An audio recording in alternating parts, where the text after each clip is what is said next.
Yo, what's up? It's Aldon Smith here with RealLyfe Street Stars. They just had me on. I really appreciate them. They did an amazing job. Hey, come check these guys out. Hey, we all got some hot stuff we're working on.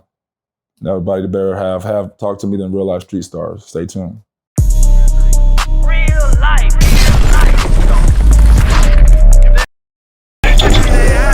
It ain't real life.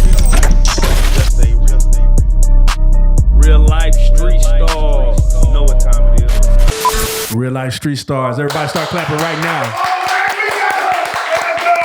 Got a legend in the building. Aldon Smith, what it is, brother? What's up, man?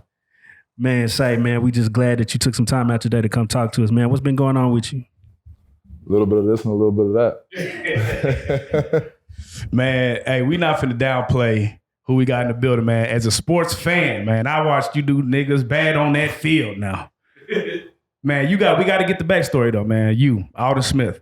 Take us back to when you were playing football or you had the love for football and you realized that, damn, I'm really good at this shit. Man, when I found out, I thought I was good, probably not until I was about to go to the pros, training for the combine. Really? Took that? Yeah. What was you doing before? Was you hooping too? Or I mean, when I thought I was good, right? Okay, you know what I mean? When I thought I was good is when I went against the dudes who was the best in the country from the big schools, the big name schools, and we get in the same facility and I'm out, out working them. Yeah. So that's when I was like, oh, okay. He was like, oh, I'm like that. I got something. So what a lot of people when they growing up, they don't actually stick with the same position. It says you were playing tight end. What were you playing? Were you in high school? Let me give you a little bit of snapshot of my high school football team. This is the truth. Yeah. We were 1-9, and so I really could have played any position. You know what I mean? It was just I couldn't throw the ball in, catch the ball. So that bitch life. I do everything. You was like the one cold nigga that everybody else was trying. I'm trying to do everything, and so I played tight end. That's why I had 85. I was a big Chad Johnson fan, man. So 85 is for Chad Johnson. Yeah, that's crazy. So all right, so you playing tight end, and then is that what you get drafted for, or? No. So I played tight end in high school. So I started playing organized ball when I was a junior in high school, and I was playing tight end on offense and then defensive end, and so I ended up going to college to play defensive end, and I stuck with that. When I got drafted to San Francisco is when I started playing outside linebacker. Yeah. Yep. So. Yeah, that's crazy, man. So I want you to take us through, for you, as somebody who actually turned pro, what is the work that it takes, from going to college? How much work do you have to put in to go pro? Is it one of those things where you already know? Is it one of those things where you don't know and you're just grinding it out? From your vantage point, how did you know, man, I'm going to make it to the actual NFL? Work-wise, I think for most athletes, especially the gifted ones, it's not work. It's just what you do. And so, once you in it, that's just what you do. If it's working out, if it's getting up early, if it's taking, extra classes or whatever it takes, you got a goal in mind. So it's never, for me at least, it was never work. It's I got to do this. Damn. All right. So take us through the NFL draft day. We see some of the funny videos, CD Lamb snatching the phone out of his girlfriend's hand, things like that. For you, what was draft day like?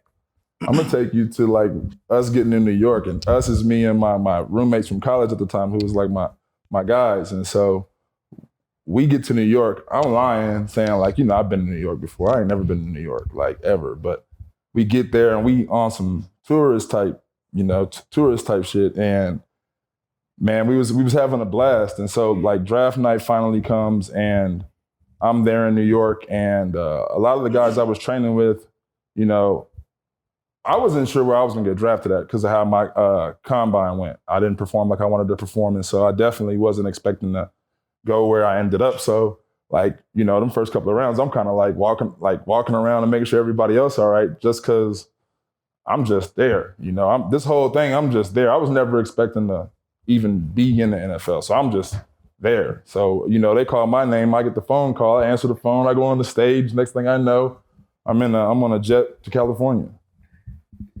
Man, explain the feeling like you're going to California and expecting not to even be drafted at all. You're kind of just kicking it and enjoying the experience, and now you're headed to California. What was that like? And how did that family dynamic change after that when all the friends and the family start hearing the news? So the friends and the family, so that when I got to college, I was the first person in my family to play like Division I sports like that. So I got my family from we all mostly from the South, so we got all of them coming up to the games, and it was all love. And so that started then because I was doing my thing in college from the first time I stepped on the field. And so it picked up, once I got to the league, it was the same type of thing. But like me, I went from Missouri to California. And, I was like, shit. What was the culture shock? What was one of the biggest culture shocks for you? From going from the Midwest to the West? Don't say the white woman, but I say, man, like I lived in San Jose, and it wasn't a lot of black people. Everything was just bigger. I mean, and I guess overall, I mean, it was the weather was beautiful. It was beautiful. It was an upgrade. I mean, it wasn't nothing negative, so I can't be like, it was just an upgrade. And the conversation has always been as far as who's in your life to, push you to the level of getting to college to the NFL level. Did you have a single parent home? Were you both parents in your life? What was your situation? Growing up, my parents were together up until I was like in 4th or 5th grade, and they separated. And my dad moved out of state. And so I lived with my mom primarily. So your mother pushed football on you? No, so my mom always made sure I was active. My mom always made sure we were involved. It was me and my sister. And then she always just made sure we were involved in stuff, Boys and Girls Club, YMCA, Taekwondo. Just not out in the streets doing whatever, just doing something. Doing something positive and just trying to stay active. And so it wasn't like football was pushed on me by anybody. And we're going to California, telling me just as far as just college life and, for those that don't get to know what it feels like to get, you had a full ride, right? Yeah. To have the full ride, to be able to, perform on a collegiate level. Just tell us as far as, if you could sum it up, what that feeling is like to be able to perform, do your job, do exactly what they got you there for to do, and excel at that level. For me, it's always been like, I just wanted to be a part of a team, be a part of like that family feel. And like, that's even the reason I committed to Missouri, because taking a bunch of different college visits, you get different feels, you got different vibes. And like me at the time, I needed like that feel of like family and like I'm a part of something bigger. And so when I got to Mizzou, I had that. And that was special. When you see like what, prime time is doing for black athletes in college, right? You see him, tackle the HBCU. Now he's in Colorado. He's getting recruits. If you were a player, what attracts you from the draft perspective? Like when they're trying to recruit you, is it the big name like a prime time? Is it the coach? What is the thing that pushed you to Missouri? Like I was saying, I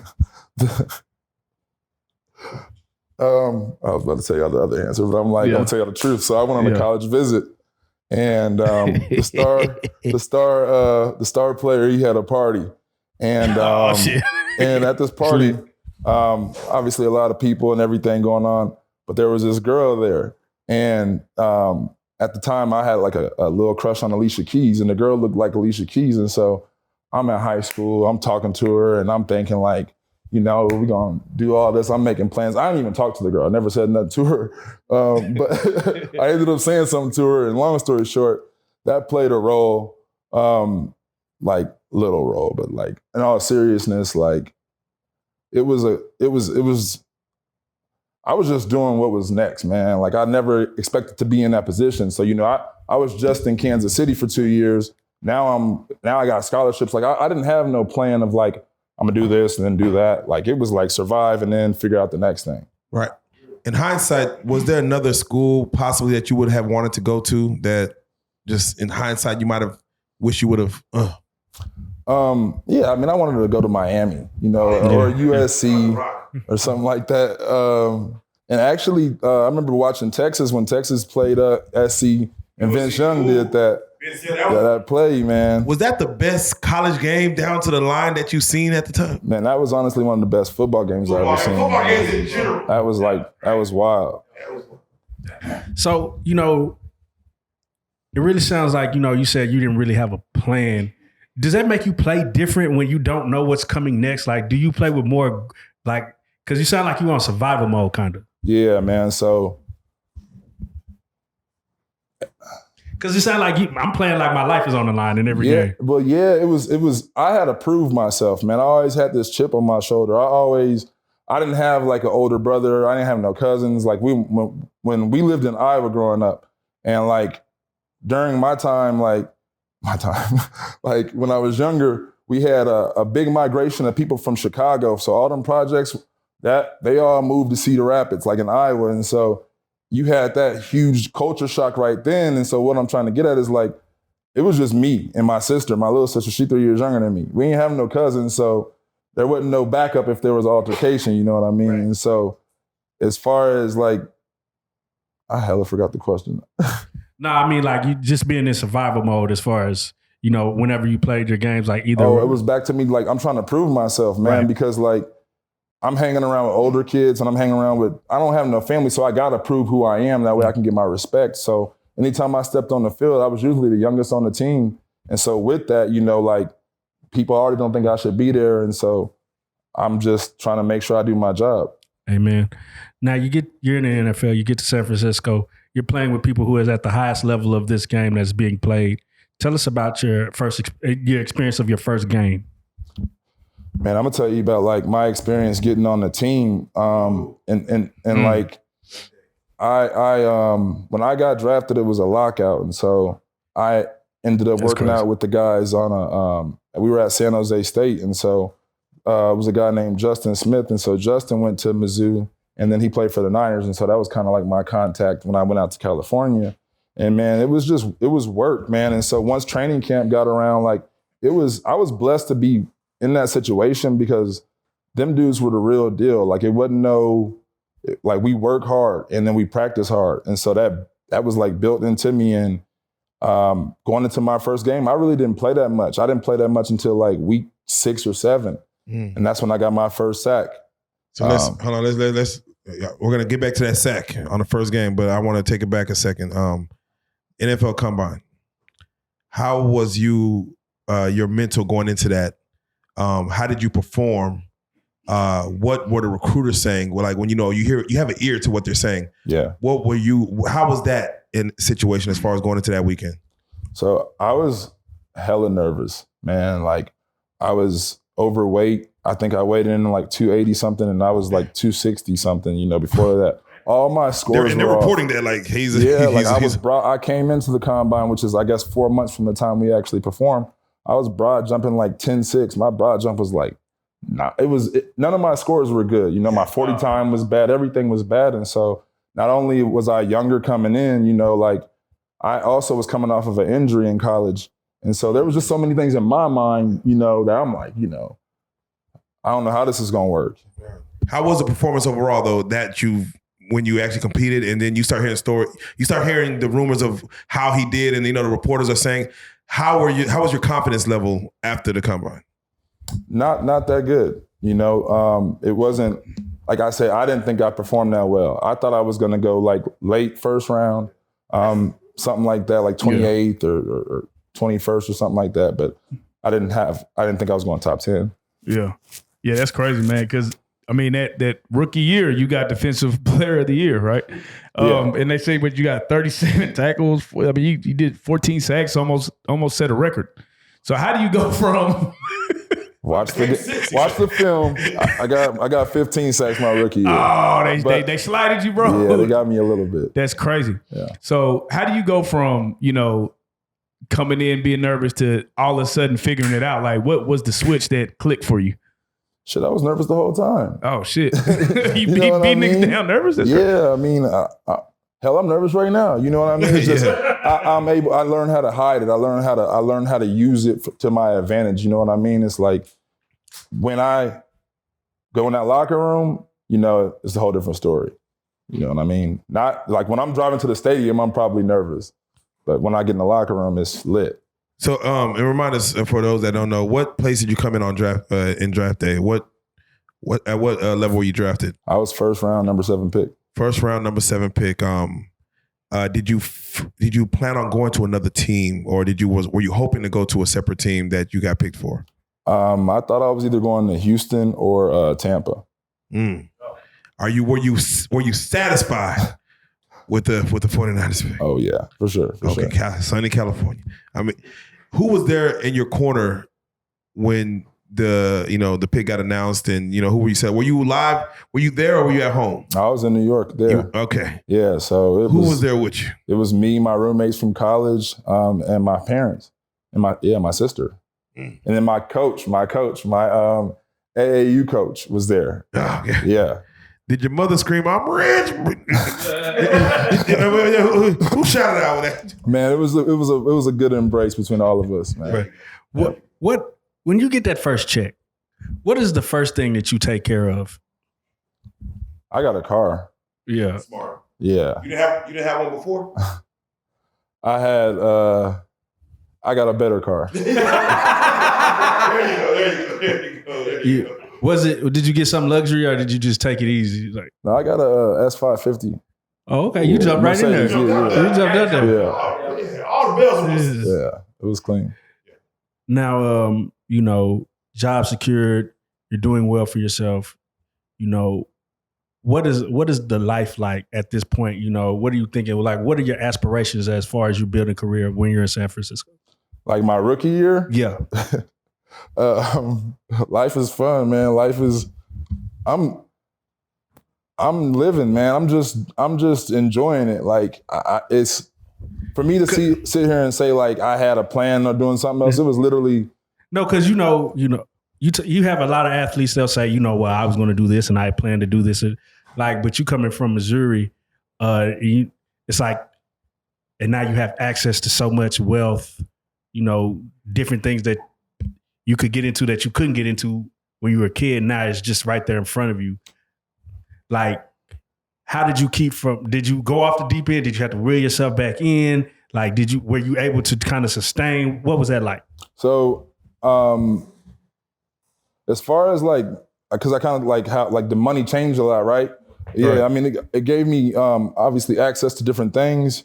But I think if anything, I was more in that party mood where I was just trying to enjoy life and then produce. All my friends were still in college. I left school early. I was 20 when I left and turned 21 like as I was entering the league. And so my rookie year, I'm sneaking out of the team hotel like during training camp. I can buy drinks now. Trying to hang out, and so that took a little bit of adjustment. Who's handling your money at this time? I mean, do you have an accountant? Are you doing everything yourself? Is your parents handling your money? It's handled in a good way. Okay. Yeah. Somebody you trust. Okay, yeah. There you go. And I'm just curious because you came into a fraternity to where the Joe Montanas, the Jerry Rice, the Steve Youngs, those names are, I'm sure you see it plastered all over the walls in the city. The city just hopes on that. I'm gonna ask this, who was the oldest player on the team at the time? If you remember. I don't remember. I want to say Justin, but I know he wasn't the oldest. Don't be wrong. Don't be wrong, because he'll correct you. Who are some players? It was players? a long snapper. Okay. Yeah. Oh, okay. Who are some of the team members that embraced you, like, kind of took you under their wing and kind of gave you that mentorship? I don't really want to say anybody like specifically because honestly, everybody they played their part in how they tried to, put their arms around me and guide me in a direction. But if I'm the best player on the team, it's gonna be a little bit different on how you trying to guide me. You know what I mean? No, for real. It's gonna go on one end. How does that work when you're the one of the youngest people, but you the dog in there. Like, do you immediately become the leader? Do people just fall behind you now, or how does that work? So, well, because I mean, I've always been somebody that, you know, has a good head on their shoulders. But as far as being a leader, that's something that, you know, I didn't want to be, just because I was living a wild life. You know what I mean? Like I had fun. You say wow. See, there's levels of wow. If you was on a scale of 1 to 10, you know, 10 being something off of what's the movie with Hangover, Leonardo DiCaprio on the Wolf of Wall Street. 1 being, you know, driving Miss Daisy. Where would you place your wildlife? Man, because I'm gonna say this, man. Like, he must put up numbers like Wilt. I'm a black man in America. Yeah, he put up numbers like Wilt. I moved. I'm a black man in America. I know, because I moved around like I didn't have this pigment to my color. Oh, okay. So okay. I was having fun. You having too much fun. I was having fun. Wait. Hey, let me ask you this: the scrutiny that black athletes get in the NFL, do you feel that is warranted or unjust? I feel like you got to look at where it's coming from. You know, like, why is that even a conversation that needs to be had between the athlete and the public anyway? That's real. That's real. So you're 21, and I just have to ask, were you living like a star or were you living like a rock star?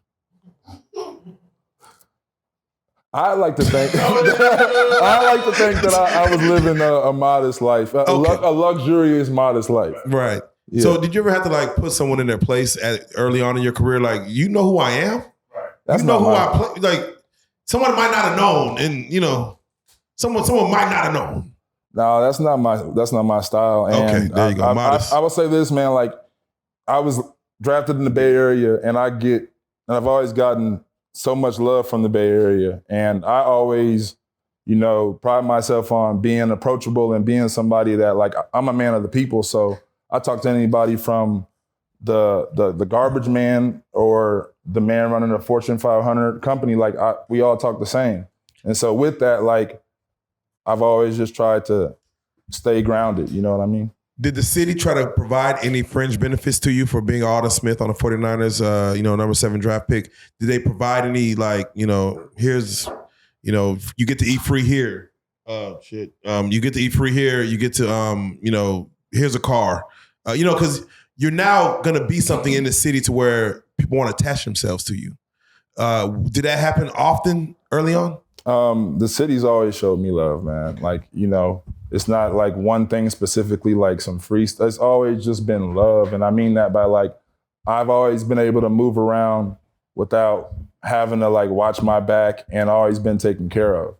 And just get support when I need it too, from random people. Did, like, you know how players go, you get in the, you know, start going to eat at spots, and they say, hey, Aldon Smith, we're going to name this food after you. Did you get anything named after you? The Aldon Smith number 7? Yeah. The Aldon Smith sandwich? Mona Lisa off Columbus. Shout out to Mona Lisa off Columbus. Hey, it's called the Aldon Smith Rigatoni, and it's fire. Is it good? Is it good? It's good. Do they still sell it to this day? Yes. Now, you got to walk me through when you took a girl on a date and was like, yeah, let me get that Aldon. Now, we'll have 2 Aldens, please. I don't usually even do it. It'll be the waiter. The waiter just He gonna bring it to you. You know. Wait, is that something that you liked that they named after you, or that's something that they just said, hey, we're gonna just name a dish after you? So me and the owner are good friends, and I used to. It's authentic Italian, and so I was used to Olive Garden. You know what I'm so like. I'm trying to make up my own little thing and tell him this is what I want, and so he ended up helping me out with it, and then it came out really good. So it wasn't on the menu before, but he was open to new suggestions. Now, keep it real. Did the ego inflate just a little bit after you win Defensive Rookie of the Year?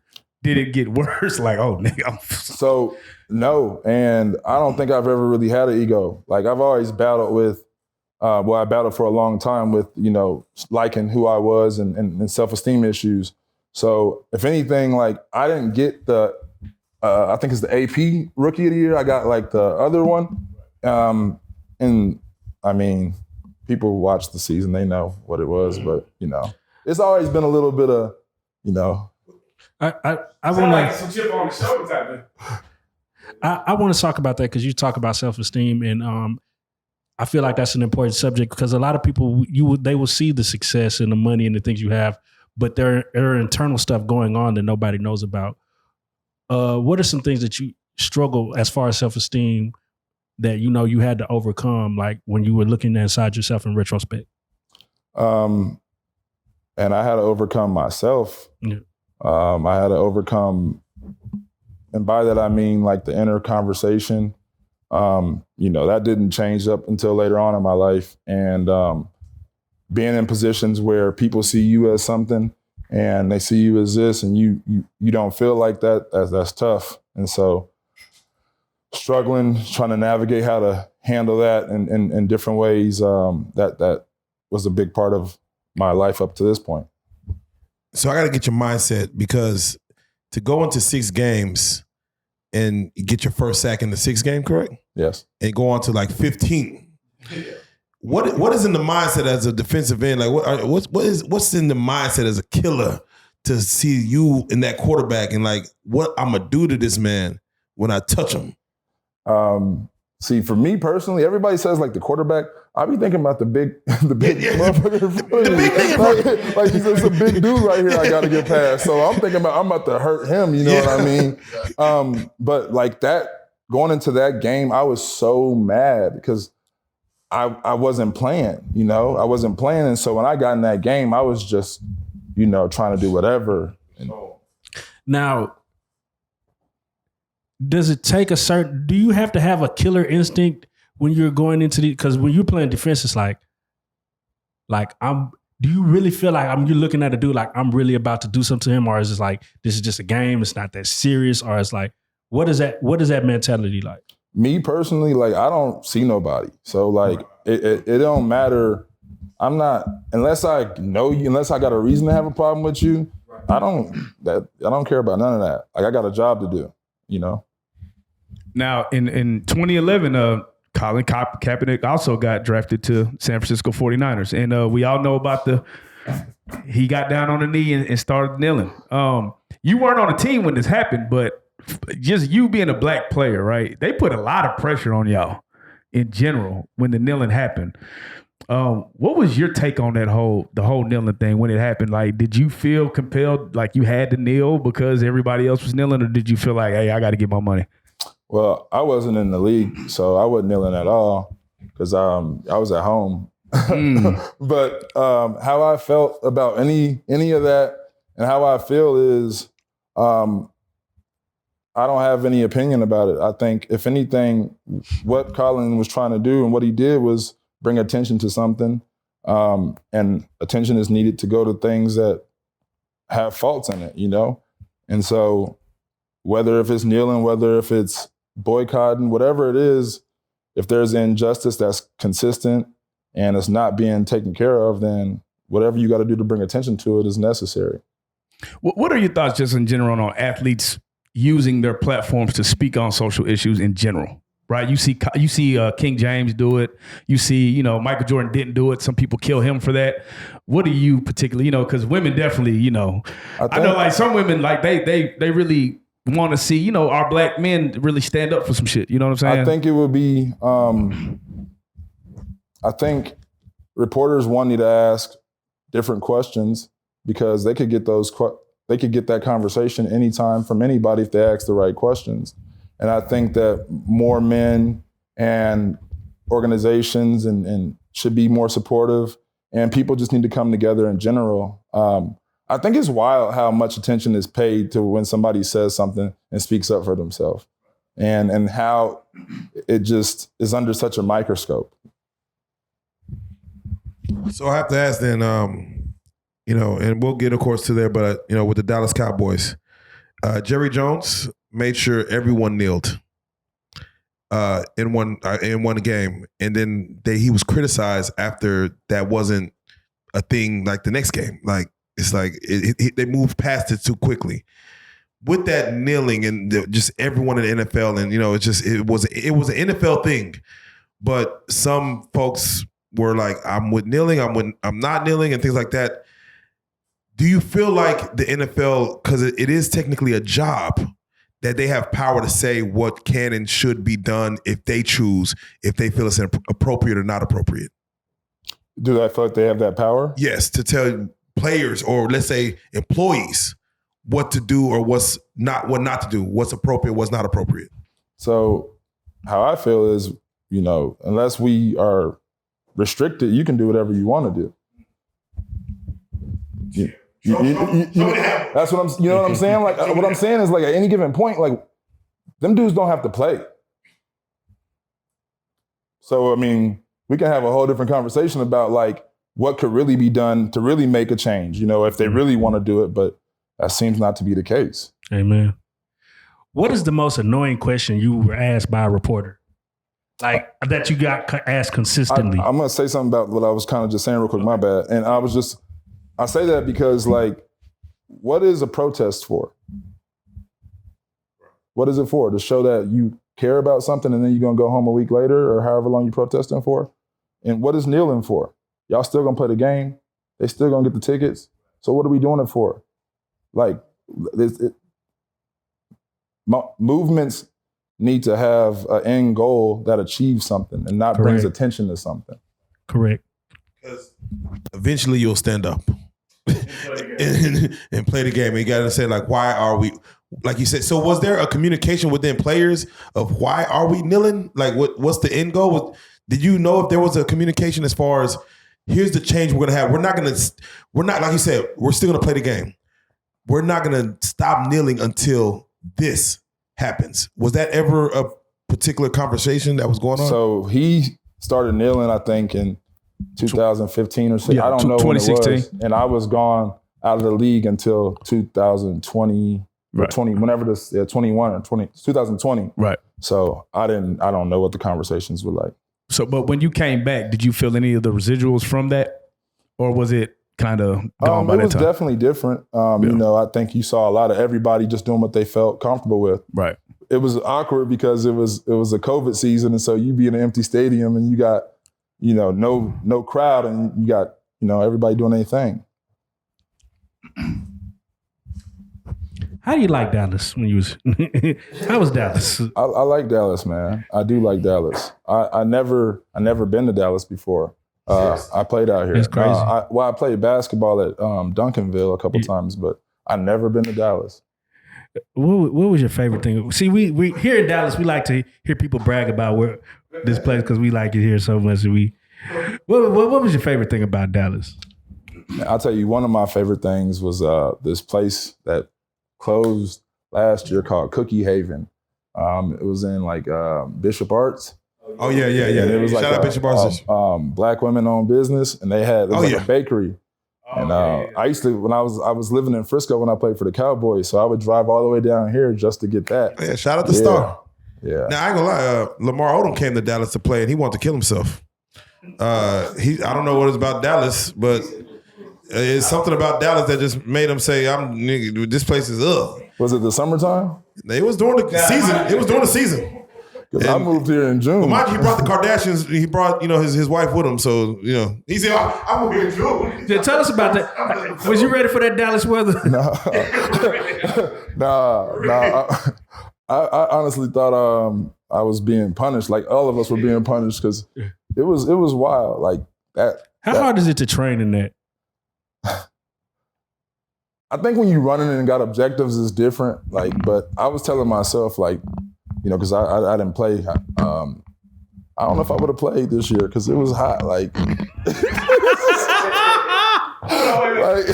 did you ever see there was that black athlete? He was in the cold and he was just super cold. He was like, "It's cold hell, bro. It's cold." Like he was like super cold, but it was like a meme that went around or whatever.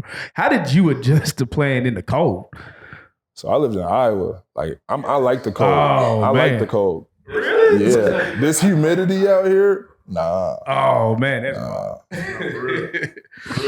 So, you play a couple years with the 49ers. What was the reason from your vantage point that you end up leaving the 49ers? Man, 49ers, I was with them for a while, and I had my share of issues off the field, and it came down to the last issue, and we had to split ways. Yeah.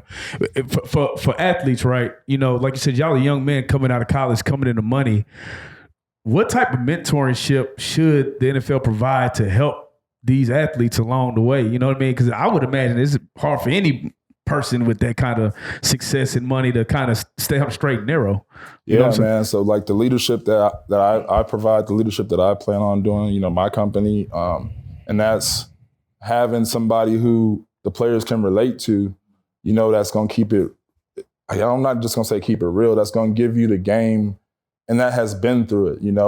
So you got to have somebody who's really experienced it, achieved things at a high level. It's different when you hear somebody who played, but you don't really know who that is. But I needed, to have somebody to look at that I could be like, I know what they went through, and they're telling me to do this and not do this. So just guidance, overall, real guidance. So Dallas, or let's just say Mesquite, Texas, rather, had a player that went over to the 49ers. Shout out to Terrell Brown. He was definitely a great cornerback for the 49ers in his career. When you got to the 49ers, did you have a favorite player that you just were in awe of prior to your assignment to the league? That I played with in San Francisco? In San Francisco? Yes. Yeah, Randy Moss. So how was that to meet the man, the myth, the legend, and watch him do what he do in practice and on the field? His locker was right next to mine, man. Are you serious? Yeah, How was that? Like, bro, you gonna put me next to Randy? No. But I don't know. That was wild, man. That was right next to you, right next to me. So did y'all have a relationship, you and Randy? I did, man. We do, and me and Randy, Randy has been supportive, was always supportive, and I actually trained with Randy while I was playing, and man, that's one way to get in shape.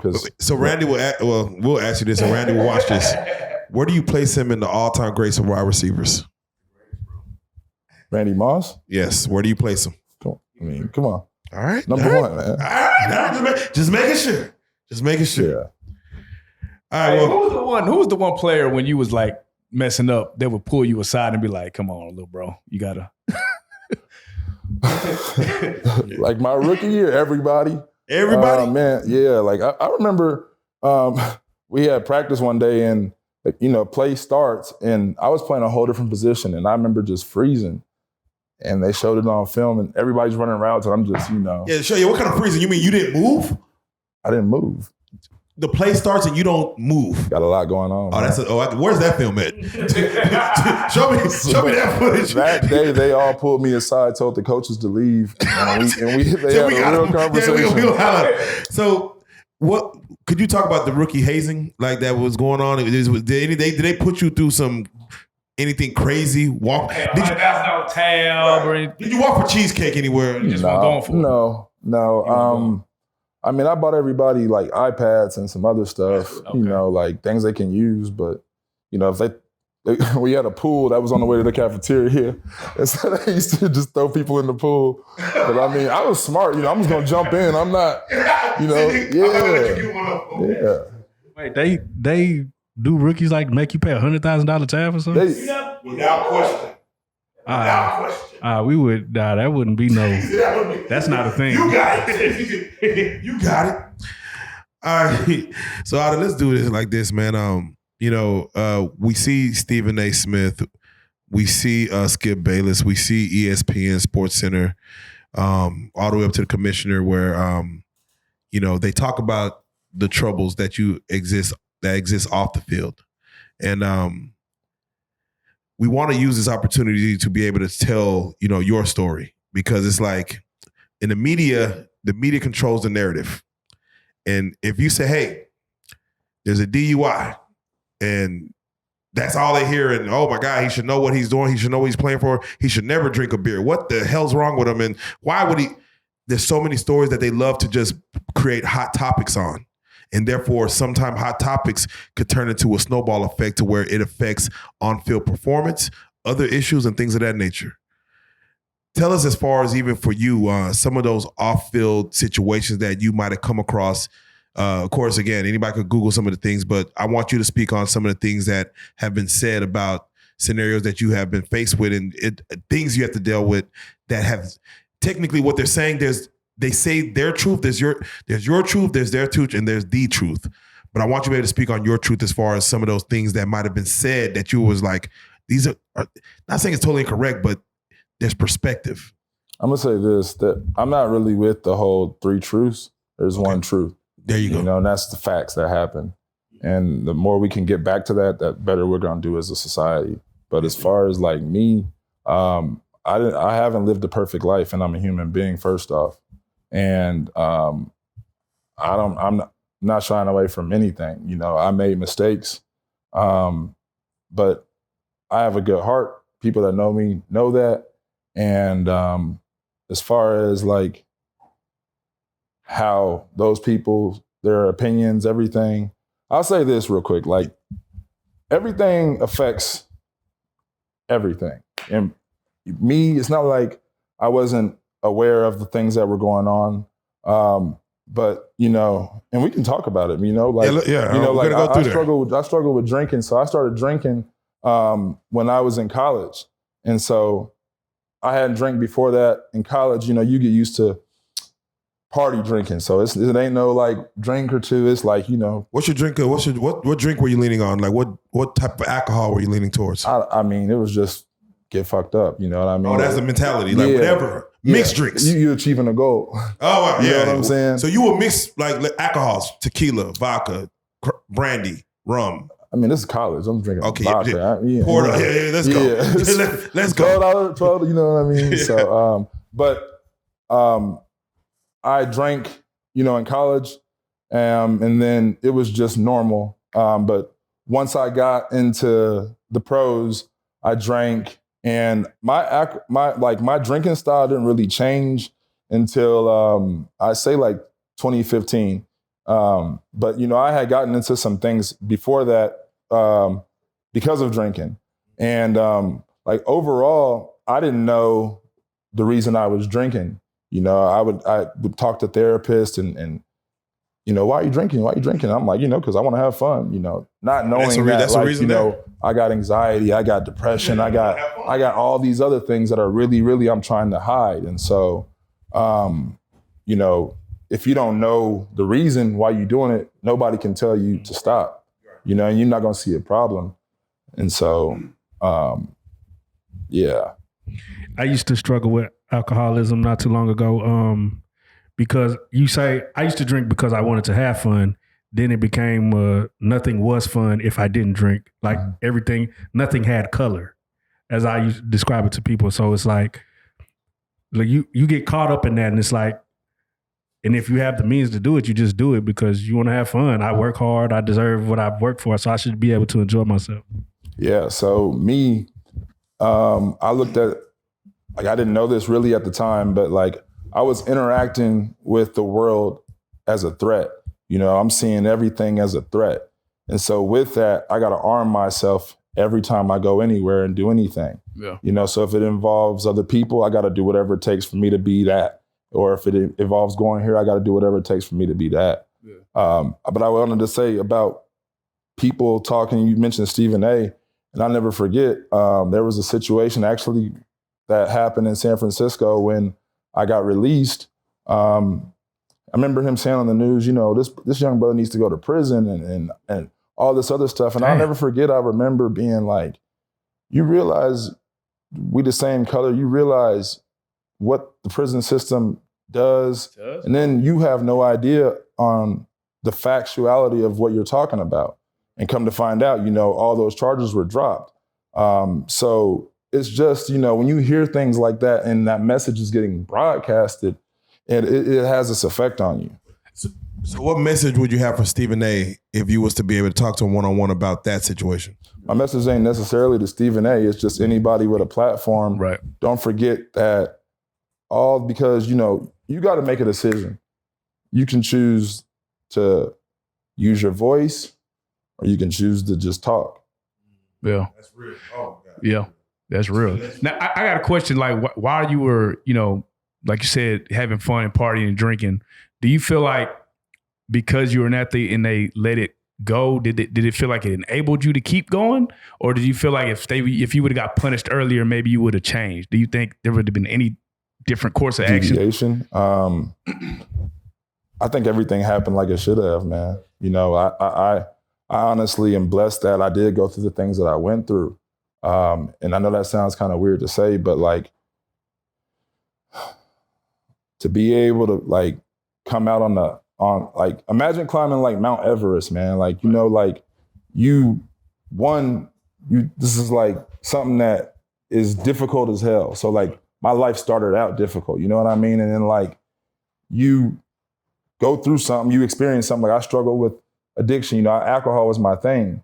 And that, not only that, like I had a lot of other things that were underneath that were messing with me, that were running my show. And so getting through that and then coming out on the other side is like, not only did I see that mountain, I started on the mountain, like I went through it and now I'm good, like I made it. So let's touch it like this then, because you said, again, you were 21 getting into this and you were partying in college. You were, you have drinks. They say, and I don't want to say demons and things like that, but they say whenever you get money, it just makes those things amplified and in excess. So for you to go to college where technically, there's no real money in college, you're trying to get to the career of NFL and you get there, did it amplify the problems that would probably cause those things to go left in your career? Did those things get amplified? I mean, you don't gotta have money to drink. Because now you can buy any drink. And you can buy, as a matter of fact, let's buy the whole club a drink. Let's everyone drink with me. Right. You could do that now. But that's less for me. True. That's real. That's real alcoholism. He said no, more for me. If anything, when you have money, you're obviously able to just magnify whatever you wanted to. You're able to just have more fun. Yeah. Do I think it makes it easier to do? Yeah, but I mean, I don't know. Like, yeah, that's right. So let me ask you: at what point do you feel like you conquered it? Was it during playing football or after football? That I conquered it? Yeah, where you? Yeah, so I don't necessarily think like I've conquered anything like that. I just think the whole way I interact with life is different. You know what I mean? Like if I don't feel like I have to become somebody else and walk out anywhere, then that takes away a lot of stuff that I have to do. So I have a question that I'm gonna ask, but before I even ask the question, I'm gonna say the name, and I just want your thoughts. That first thing that comes to your mind when I say the name. But Roger Goodell. What's the first thing that comes to your mind?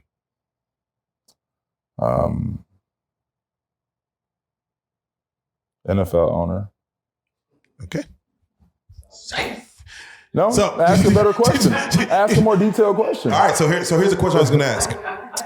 So if Roger Goodell implements a situation where all NFL players have 3 strikes, that means whatever rules they set, you have 3 times to mess up and automatically you're out the league. Automatically.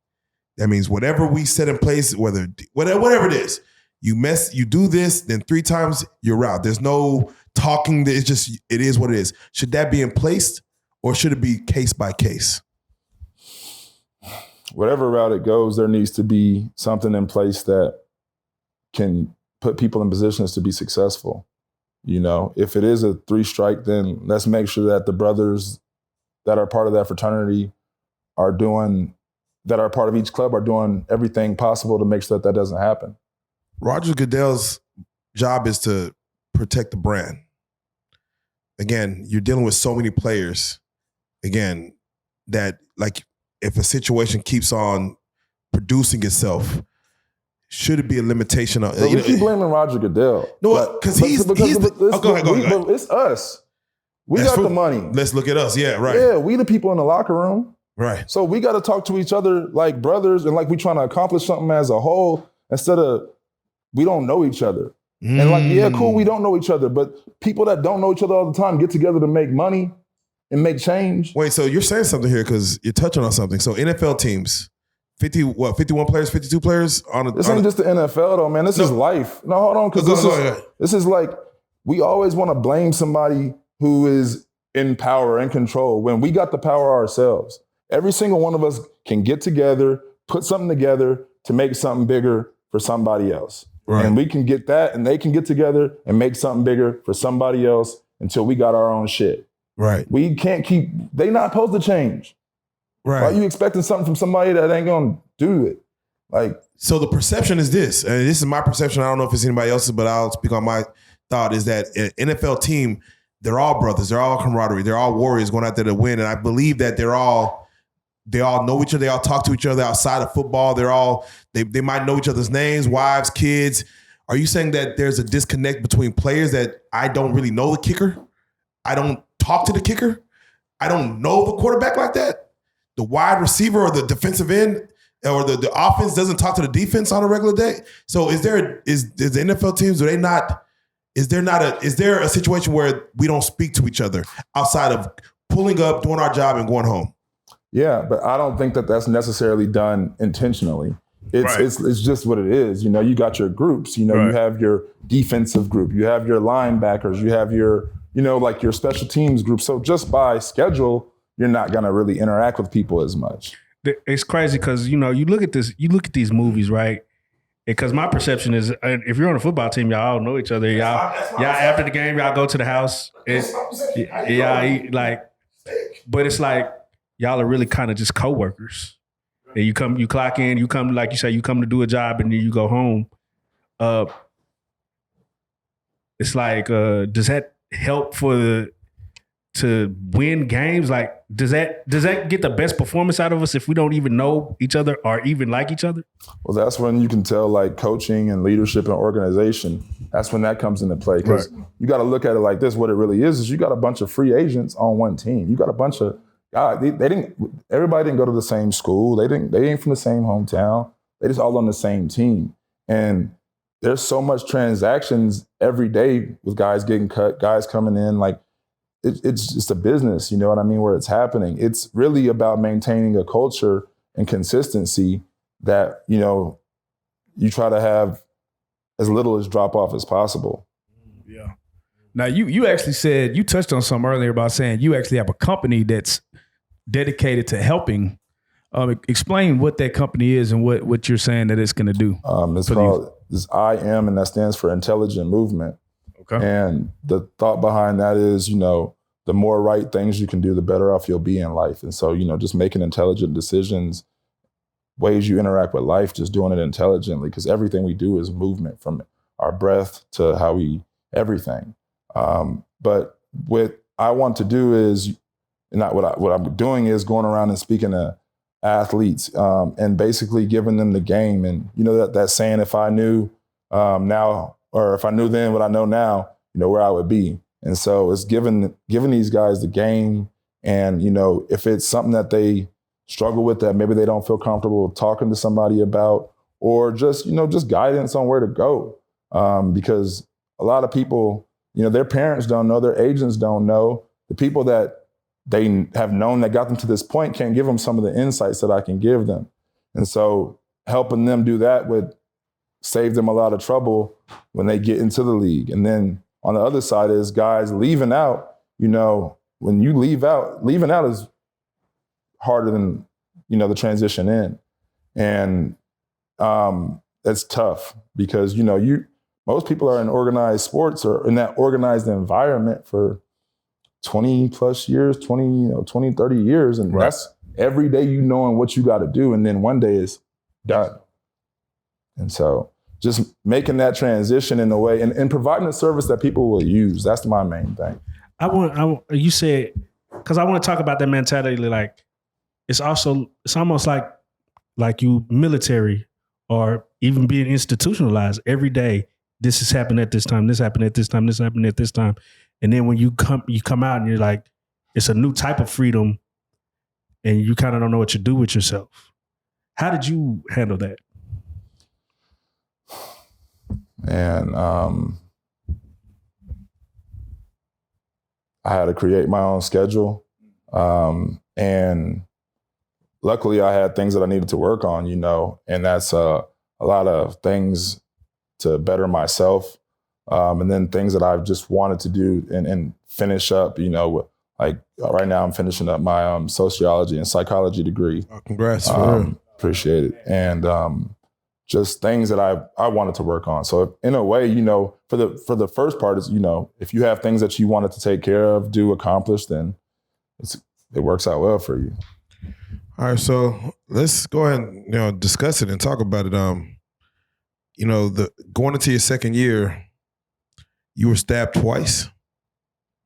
What was that situation, and you know what happened? Oh, so I had a party, and I had a couple parties up until that point, but roommates had a party. They threw this party, and at the party, some altercation goes down. And at this time, I was actually getting my basement remodeled and was getting some stuff done. And so the altercation happened in the basement. And this is your house. This is your home, correct? This is my home. Okay. Yeah. And altercation happens, and I'm, you know, walking the person out and kind of, you know, hey, y'all need to get out of here. And a group of people in the driveway, and they started firing at me, and that turned into another, and one thing turned into another. And long story short, I'm trying to break up a scuffle, right, and I ended up getting hit. And so, you know. When you say hit as in punched, or you mean? Like poked. Like poked. Stabbed. Yeah. So someone had a weapon on them, they poke you, and then, I mean, like, what's going through your mind? Like hospital, like, I never been stabbed, so I don't know what that means. To be honest, man, like, I was blessed to not really, like, the adrenaline was pumping, you know? So, I mean, if anybody that was there, they can attest to this. After I got stabbed, I was still walking around trying to make sure other people were safe, you know, because that's just the type of person I am. Like, I'm a protector. Definitely. That's good to know. So did that start, because again, you know, some of the legal troubles that you dealt with was, you know, having, you know, the weapons charges. Did that start from that, as far as let me start protecting myself? What made you feel like, if you do need to protect yourself, I do need to have weapons on which you're allowed to have weapons, you know, let's not say that like that's wrong. But did something in you say, I need to protect myself in regards to just, you know, my wealth, my well-being, and just my life in general?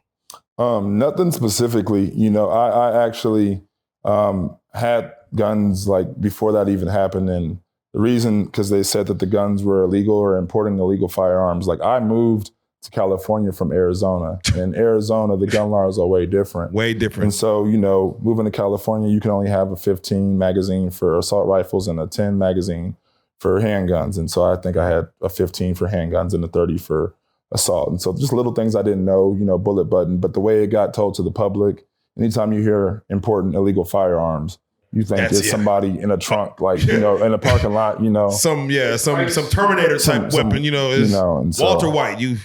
That's kind of when I noticed the narrative change on how they were reporting things that I did. And that was within that time, as far as weapon charges, is when they start saying this must be his life. Well, I think I got called a thug. Thug throws a house party, and I just got called all kinds of stuff. And you know, at that time, I'm like, nobody really even knows what happened. You know what I mean? Right. Like, you're trying to protect someone. Yeah. In this scenario. We're not up here just going nuts. Like, this ain't supposed to happen. So what do you do in that scenario when it's like it doesn't even make any sense to really tell your side of the story? You know what I mean? It's like you want to defend yourself, but nobody's hearing you. Like, how do you get past that? Who do you lean on? I mean, you don't really get past it until you get an opportunity to really, if it's necessary, to kind of like, you know, go out of your way to explain it. Right. So it was just one of them things I had to tuck because the ball kept rolling. You know what I mean? So how important is it, you know, we see a lot of NFL players or just anybody, you know, that get in legal trouble, that they want to speak, or there's dash cam footage or body cam footage of them talking. How important is it for a player to shut the hell up and let an attorney or someone else talk for him? Well, first off, is try to avoid the situation at all costs. Yeah. You know what I mean? And that's the main thing, because I can't really tell nobody what to say. And when you in that situation of that moment, you're not listening or thinking about no advice. But does it sometimes, or if anything, always backfire when the player is speaking for himself versus a legal team? It depends what It depends who it is. I think there's this idea that players can't speak, like we don't have intelligence and like we don't have a head on our shoulders. And I think like some obvious things for people to look at, like they made guys have to go to school a long time ago. Right. And like with that, you have to maintain a GPA. So this stigma of football players or athletes being dumb jocks is burnt out. And the only person that's really losing is the people that are walking into situations thinking that. So outside of being dumb, let's just talk toughness. We seen Shannon Sharpe go at the Grizzlies. Who's tougher, a football player or NBA player? I mean, I don't know. I can't tell you who's tough. Yeah, because I'm looking at Shannon Sharpe like, hey man, you could take that. You could take out the whole arena. Like them shoulders, like you take out the whole arena. I think for anybody to look at somebody and judge what you think they can do is a fool. It's a misstep. It's a full misstep. So for you, you know, like just the analyzation of football, right? You got all these reporters reporting on the game that never played it. Do you respect it in any form or fashion, or do you just like they're just doing their job? As far as I feel about reporters, and that is like I said a little bit earlier, like you got a job to do. And for however long they've been writing sports, they've been asking the same questions. So everybody else is being forced to shoot the three farther back and run a faster 40 and bench more reps. Come up with some better content. Come up with some better questions, because y'all need to have to upgrade just like everybody else. Right. Because really, what are you doing? Yeah, and then when you start seeing these shows like The Pivot, and you start to see the athletes themselves create better platforms than what they have out. How long do you think that even can last like that? Like, what do you mean, like what? Like you just see, like, the athletes are creating better content, better, questions and things like that. Now you're starting to see athletes go to those platforms versus, doing the ESPN interviews. How long before you just see that just completely take over? I think either the larger platforms adjust, or people just keep doing whatever they feel like they need to do to get their voice out. Yeah.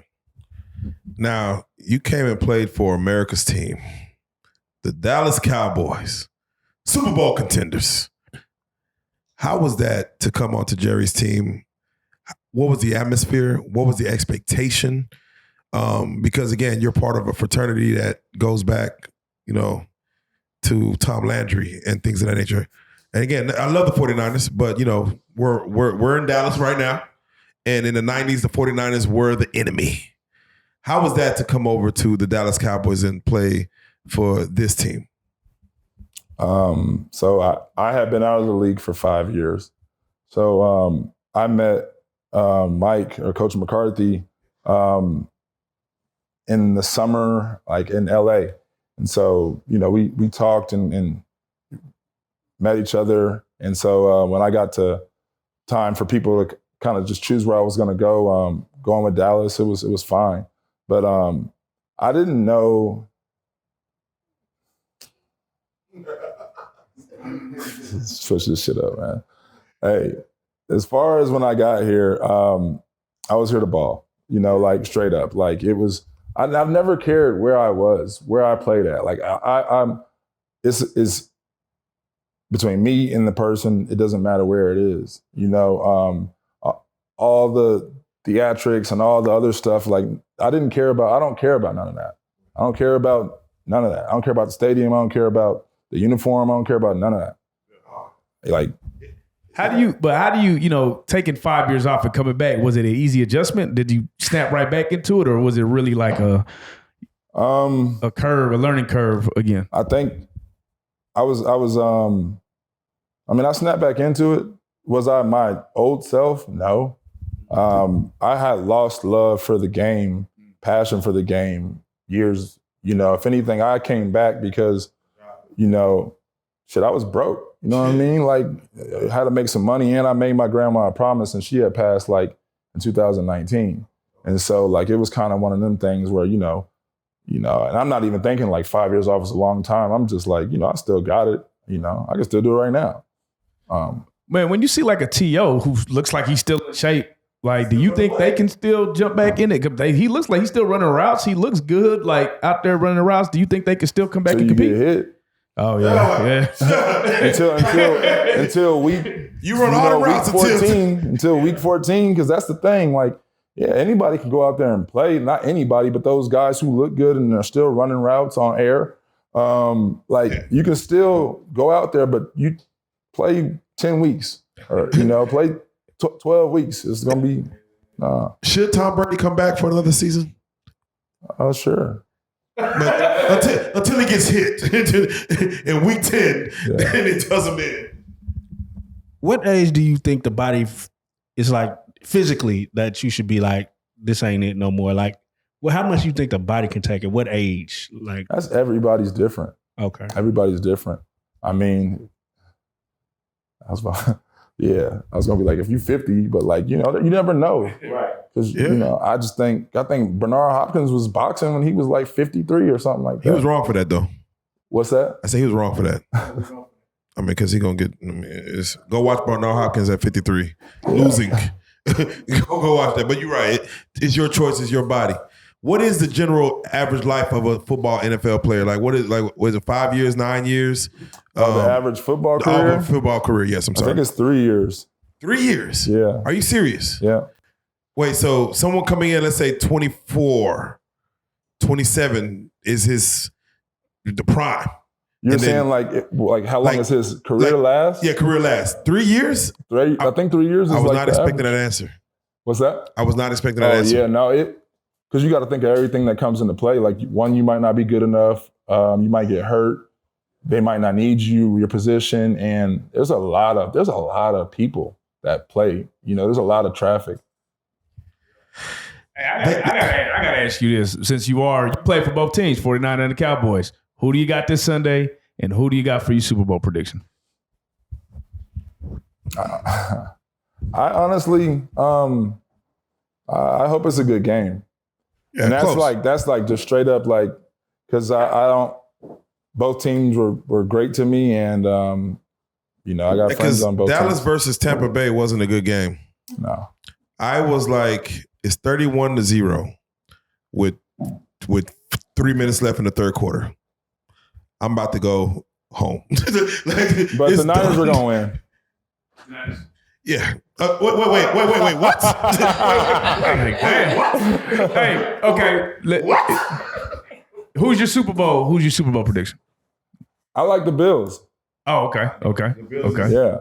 Do you feel they're moving off of and I want your thoughts on Damar Hamlin as far as a man getting hit, seeing him have cardiac arrest on the field, which the world doesn't see that like at all. And then what that does for a team mentally. About as far as Damar? Damar, yes. Man, so unfortunately, when I was with the Cowboys, we had a staff member that passed in front of us from the same, and it happened in the same way where he fell out. And so it was just kind of wild when I had seen that again in the game. And I was watching a soccer game and it happened to like a dude from Denmark or something. Oh. And I was kind of like, why am I seeing all these? Right, this is the thing.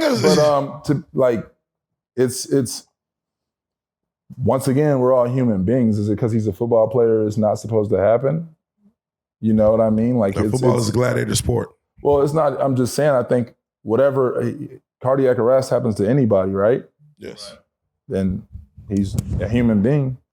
I'm just glad that. Should they have stopped the game? Or again, because like Skip Bayless said, a lot of things were riding on this game. This outcome of this game would change a lot of things in the sports and NFL. What are your thoughts as far as stopping an NFL game because of this one situation and the outcome of, let's say, the playoffs might change based on stopping this game? Do you hear what you just said? I just heard it. Is dead. No. It's a man who's possibly not gonna make it, and we talking about whether to stop a game or not. So let's rephrase it then. The ambulance car comes in. No one knows the situation. They're trying to resuscitate him. They, of course, take him off the field. Should the game, let's say, not even continue that day, but be rescheduled to another day to see the outcome of this particular game to decide what will happen? It doesn't have to be that day, but this changes a lot of things based on what may happen going forward? Should they have replayed the game, or because we're in new territory, and this might judge things that may go forward to where it's like, okay, is it because maybe an injury where you don't know if a man has a concussion? Should we stop the game? But again, I know loss of life is totally different because that changes a lot of things. But again, should they have replayed the game on a different venue, on a different date, to understand what the outcome of the season would be? Yeah, I think that would be fair, right? Yeah. I don't really, Because I keep wondering how long just the sport of NFL can go on with the concussions and the brutal hits we're starting to see. Like you said, it's human life we're looking at. And then when you really think about the game itself, it's just a violent sport. So how long do you think that we can really play this game the way that we're playing it? And you have people starting to take note, like, man, we're humans at the end of the day. This is kind of wild. Like, I know, but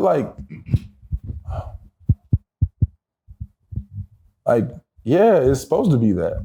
Yeah. Like, where do we we changed as this culture where somebody getting thrown, and because it doesn't look a certain way, then it's a problem and it needs to change. But it's what it's supposed to be. And it's really not that tough and physical. We're all ready for it. You know what I mean? It's people that are saying it's tough and physical. That's why your ass ain't doing it. Damn. So it's like a defensive end. You can't touch a quarterback like you could back in the day. Is that for the betterment of the game, or for the lesser of the game? Would you say that you can't get as physical as you could with a quarterback now that you could in the past? Is it for the lesser of the game? Yeah, because it used to be like, hey, take him out. I think it definitely changes it up. When you got somebody back there who's scared and worried about getting hit, it changes it up. Right. I need you to throw the ball, throw an interception. Yeah. Yeah. Be scared that I'm coming because I hit you just to play a go. Yeah. It's just like if you got, if you're going to talk as much trash as you want, if you got a huge security in front of you, right? Right. If you got one security guard, you got a crowd of people, you going to watch how you talk to people. And it's so bad to where we're about to have a Pro Bowl game where they're going to play flag football.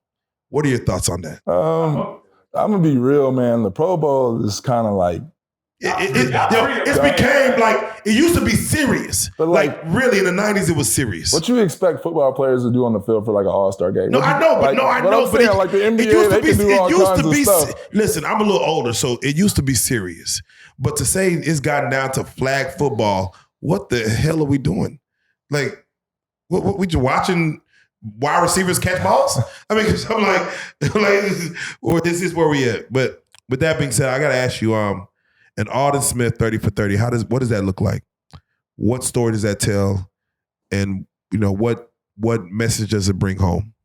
I would hope that when everybody hears more about my story, gets to know me more, that they are able to see, like, I have a little bit of, we have things in common. And my successes, my struggles, my wins, my losses, everything has made me a better person and has gotten me to where I am today. And that's somebody who's, grateful for life and so happy and blessed to be able to give what I've learned to others and in a way where they can actually use it. And so I'm excited, man.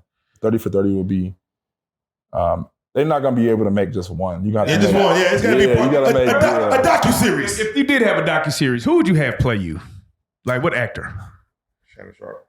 Yeah, you could. Yeah, Shannon. Shannon. Young Michael B. Young Michael B. Jordan. I would probably have I can't think of the dude's name. The man. dude who's about to play Blade. The dude who. Did you say Blade? Yeah, the guy who's about to play Marshall. I forget his name. But that'd be nice. But it was a dude from Bird Box. The black dude. Oh yeah, no, talented actor. Yeah, I can't think of his name. Talented actor. Yes, shout out him. Yeah. Do you want to be able to speak on the current DUI case as of right now? What that situation was? I know you pleaded not guilty, and of course you're going through the situation right now. Do you want to speak to that at all in regards to that situation? Yeah, I'll say this. You know, I was going through a lot of struggles, and I had an incident that occurred, and if anything, you know, that incident changed my life because, you know, I haven't drank anything since. That's and real. I feel like that was a turning point because, you know, like, to be honest, like, I had already, you know, to some people, I had lost my career, thrown it down the drain and everything, but that was literally the birth of me, you know, like, really, like, my purpose, you know, seeing like why I'm here. And so, like, it's unfortunate that the incident happened. And by no way am I thinking, like, I'm not saying I'm thankful for it like that, but the lesson that I've learned, the growth that has happened from that, and, you know, my sobriety, my life, just like, man, like y'all have to talk to me, because like I've been through some shit, like, for real, like, for real. And like, when I say that, like, man, like, shit that, like, you wouldn't expect, like, not no football, not on no black man shit, like a human being who's been through his share, and like wants to be able to help other people not have to go through that same thing, because people don't usually make it through the shit I've been through. It's only getting harder out here, and the help is only getting more fake and hard to find. Yeah, there's normally a cell or a tombstone that has that story, and again, you're here, you're fighting through it. Do you have any will or anything in you to ever want to play in the NFL game again? Does that still exist in you? No. Okay. No, and that's not because I don't have a problem with the NFL. Right. Like, I watch it, you know, it's just the reason I play, you know, I play because I love the game. I play because I was playing for my brothers and like the culture that we had in San Francisco. And once that changed, you know, I was done. Yeah. So we got hit with a trailer, you know, was it promoting your agency that you have to help the youth? That's what it was for? Yeah. Once again, can you plug that before we get out of here? If anybody is listening to this and they want to tap in with you, how would they go about doing it? So you can catch me on Instagram. It's at Aldon Smith. I'm in the process of getting my website finished up. And that's just www.aldonsmith.com. And I'm going to post that video on there so that it's available to the public.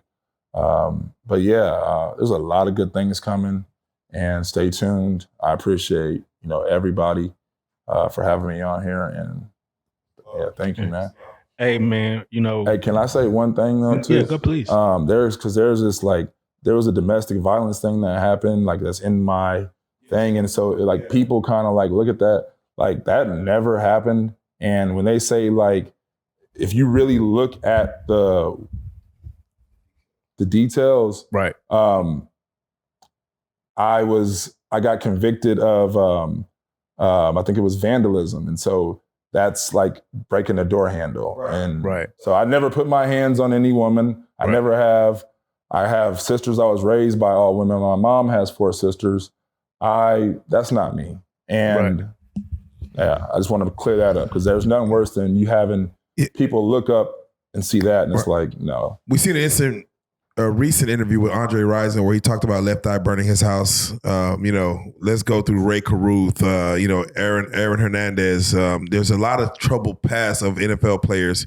And when that domestic violence comes up, man, there's so much gray area, but the media runs with the fact that you're an NFL player.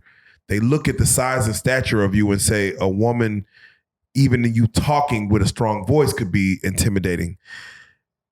These are real people going through real things. And, you know, in that scenario, like you said, you got convicted of vandalism, not actually doing any real domestic violence.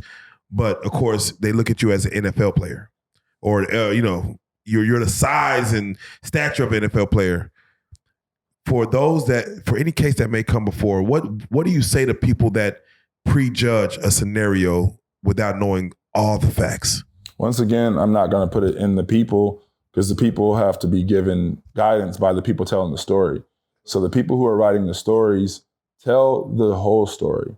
And there's a way that you can still get your ratings up by telling the truth. Just learn how to do your job better. Get more creative. Actually do work. You know what I mean? Yeah. There was something I was gonna say, but I forgot what I was gonna say. Hey, man, brother, we want to thank you so much for coming on here and just being very transparent, telling us your truth. Hey, man, you're a star, legend, man. And I know that whatever you go forward to do next is going to be bigger than what you've already done in the past, brother. We just want to salute everything you're doing. And here's the best part. Aldon Smith, you are a real-life street star. Hey, wait. Hold on. And when the Cowboys win, I need Aldon Smith to tweet, Real Life Street Stars was right. Cowboys, #1. When Cowboys lose by 3, what you gonna do? I will tweet, Aldon Smith was right, and Real Life Street Stars was wrong as fuck. And we don't have a Twitter. I don't either.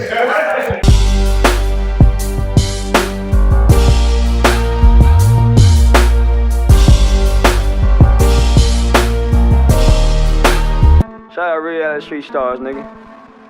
Move. Hey.